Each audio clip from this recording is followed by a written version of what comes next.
ನಮಸ್ಕಾರ ಸ್ನೇಹಿತರೆ, welcome to my channel. ಇವತ್ತಿನ ನನ್ನ ಬೆಳಗ್ಗೆ ಸ್ಟಾರ್ಟ್ ಆಗಿದ್ದು ಮಾರ್ನಿಂಗ್ 6 ಗಂಟೆಗೆ. ಬೇಗ ಫ್ರೆಶ್ ಅಪ್ ಆಗಿ ರಂಗೋಲಿ ಹಾಕಿ 1 ಕಪ್ ಹಾಲಿನೊಂದಿಗೆ ನನ್ನ ದಿನಾನ ಸ್ಟಾರ್ಟ್ ಮಾಡ್ತಾಯಿದ್ದೀನಿ. ಸ್ಟವ್ನ ನೀಟಾಗಿ ವಾಶ್ ಮಾಡಿಕೊಂಡು ಪೂಜೆ ಮಾಡ್ತಾಯಿದ್ದೀನಿ. ಇದು ಹಿಂದಿನ ಕಾಲದಿಂದ ನಮ್ಮ ಹಿರಿಯರೆಲ್ಲ ಪಾಲಿಸ್ಕೊಂಡು ಬಂದಿರೋ ಪದ್ಧತಿ, ಒಲೆನ ಪೂಜೆ ಮಾಡಿ ಅಡುಗೆ ಮಾಡೋದು. ನಾನು ಅದನ್ನೇ ಫಾಲೋ ಮಾಡ್ತಾಯಿದ್ದೀನಿ. ಇವತ್ತು ಮಾರ್ನಿಂಗ್ ಟಿಫಿನ್ಗೆ ನನ್ನ ಮಗಳ ಬಾಕ್ಸಿಗೆ ಮತ್ತು ಮಾರ್ನಿಂಗ್ ಟಿಫಿನ್ಗೆ ಸಿಂಪಲ್ಲಾಗಿ ಪಡ್ಡು ಮತ್ತು ಚಟ್ನಿ ಮಾಡ್ತಾಯಿದ್ದೀನಿ. ಒಂದು ಹಂಚನ್ನ ಕಾಯಕ್ಕೆ ಇಟ್ಕೊಂಡು ಅದಕ್ಕೆ ಶೇಂಗಾ, ಬೆಳ್ಳುಳ್ಳಿ, ಹಸಿರು ಮೆಣಸಿನ್ಕಾಯಿ ಹಾಕಿ ಹುರ್ಕೊಂಡು ತಗೊಳ್ತಿದ್ದೀನಿ ಒಂದು ಜಾರ್ಗೆ.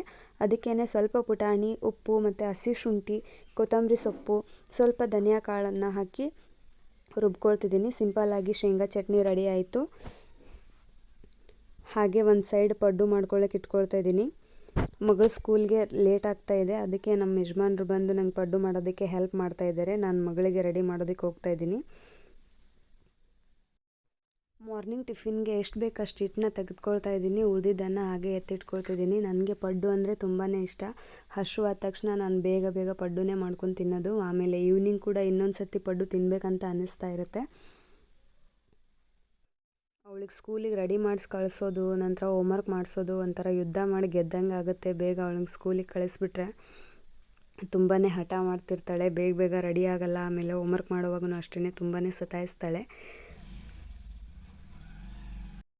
ನಾನು ವೀಕಲ್ಲಿ ಕಂಪಲ್ಸರಿ 2 ಟೈಮ್ ಪಡ್ಡು ಮಾಡೇ ಮಾಡ್ತೀನಿ. ಯಾಕಂದರೆ ನನ್ನ ಮಗಳಿಗೂ ತುಂಬಾ ಇಷ್ಟ, ಹಾಗೆ ನನಗೂ ಕೂಡ ತುಂಬಾ ಇಷ್ಟ. ಅದಕ್ಕೋಸ್ಕರ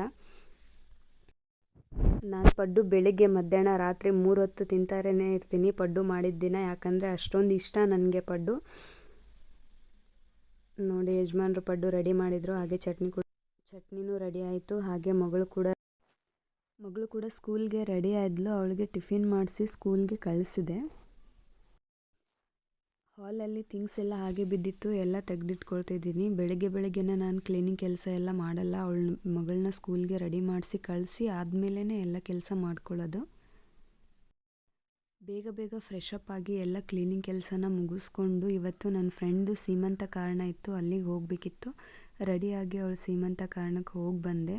ಫಂಕ್ಷನ್ ತುಂಬಾ ಚೆನ್ನಾಗಾಯಿತು. ಅಲ್ಲಿಂದ ಬರೋವಾಗ ತುಂಬಾ ಮಳೆ ಇತ್ತು. ಬಂದ ತಕ್ಷಣ ನೈಟ್ ಊಟಕ್ಕೆ ರೆಡಿ ಮಾಡಿಕೊಂಡೆ. ಸಿಂಪಲ್ಲಾಗಿ ರೈಸ್ ಜೊತೆಗೆ ಎಗ್ ಸಾಂಬಾರನ್ನ ಮಾಡ್ಕೊಂಡಿದ್ದೆ ನೈಟ್ ಊಟಕ್ಕೆ. ಎಗ್ ಸಾಂಬಾರನ್ನ ಒಂದು ಸಿಂಪಲ್ಲಾಗಿ ಗ್ರೇವಿ ಮಾಡ್ಕೊಂಡಿದ್ದೆ. ತುಂಬಾ ಟೇಸ್ಟ್ ಚೆನ್ನಾಗಿ ಬಂದಿತ್ತು. ಈ ರೆಸಿಪಿ ನಿಮಗೂ ಬೇಕಿದ್ದರೆ ಕಮೆಂಟ್ ಸೆಕ್ಷನಲ್ಲಿ ತಿಳಿಸಿ. ಡೀಟೇಲಾಗಿ ವಿಡಿಯೋ ಮಾಡಿ ಅಪ್ಲೋಡ್ ಮಾಡ್ತೀನಿ. ನೈಟ್ ನನ್ನ ಮಗಳಿಗೆ ಇನ್ನೂ ಹೋಮ್ವರ್ಕ್ ಮಾಡಿಸೋ ಕೆಲಸ ಪೆಂಡಿಂಗ್ ಇತ್ತು. ಅವಳಿಗೆ ಊಟ ಮಾಡಿಸಿ ನೀಟಾಗಿ ಹೋಮ್ವರ್ಕ್ ಮಾಡಿಸಿದೆ. ಹೋಮ್ವರ್ಕ್ ಮಾಡಿಸೋ ಅಷ್ಟರಲ್ಲಿ 11 ಗಂಟೆ ಆಗಿಬಿಡ್ತು. ಬೇಗ ಎಲ್ಲ ಕೆಲಸನೂ ಮುಗಿಸ್ಕೊಂಡು ಇವತ್ತಿನ ಲಾಗ್ನ ಎಂಡ್ ಮಾಡ್ತಾ ಇದ್ದೀನಿ. Thank you. ಎಲ್ರಿಗೂ ಇಷ್ಟ ಆಯ್ತು ಅಂದ್ಕೊಳ್ತೀನಿ. ಇಷ್ಟ ಆದರೆ ಪ್ಲೀಸ್ ಡೂ ಸಬ್ಸ್ಕ್ರೈಬ್. ಹಾಗೆ ಲೈಕ್ ಮಾಡಿ, ನಿಮ್ಮ ಫ್ರೆಂಡ್ಸ್ಗೂ ಕೂಡ ಶೇರ್ ಮಾಡಿ. ಮತ್ತೆ ಮುಂದಿನ ಲಾಗಲ್ಲಿ ಸಿಗೋಣ. ನಮಸ್ತೆ.